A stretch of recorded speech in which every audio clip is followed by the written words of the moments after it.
Je monte sur l'étage. Vous voyez déjà, il y a les premiers dégâts. Ça, c'est les premiers dégâts. La personne qui filme s'appelle Adjao Ali, il est béninois et il montre les ruines de la villa de type afro-brésilien, construite par son arrière-grand-père il y a plus de 100 ans. Ces maisons ont été construites par des descendants d'esclaves affranchis au Brésil. Revenus au Bénin, ces derniers ont ramené avec eux les techniques architecturales de leurs maîtres. Au 19e siècle, construire de tels édifices était signe de richesse, mais aujourd'hui, ils sont pour la plupart dans un état de délabrement avancé, selon notre observateur.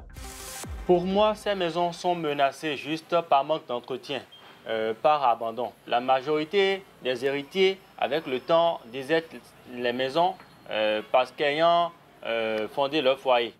De très grandes portions de ces maisons sont détruites. Il n'y a plus de toiture au niveau de ces maisons. Il n'y a plus de fenêtres. Et les murs sont fissurés. C'est des spectacles qui n'en ont pas la ville de Porto-Novo, capitale du Bénin. À Porto-Novo, la municipalité affirme sa volonté de sauvegarder le patrimoine et a rénové récemment 3 villas, mais pour Adjao Ali, c'est insuffisant. 3 ou 4 maisons à côté d'une centaine, c'est pratiquement pas la peine.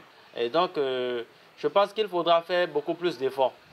À l'endroit des autorités, je voudrais lancer un appel. Il faut qu'ils se penchent beaucoup plus sur la question de la sauvegarde des édifices afro-brésiliens. C'est des témoins vivants de l'histoire de la traite négrière, de l'histoire de l'Afrique. Alors, il ne faudrait pas les laisser mourir.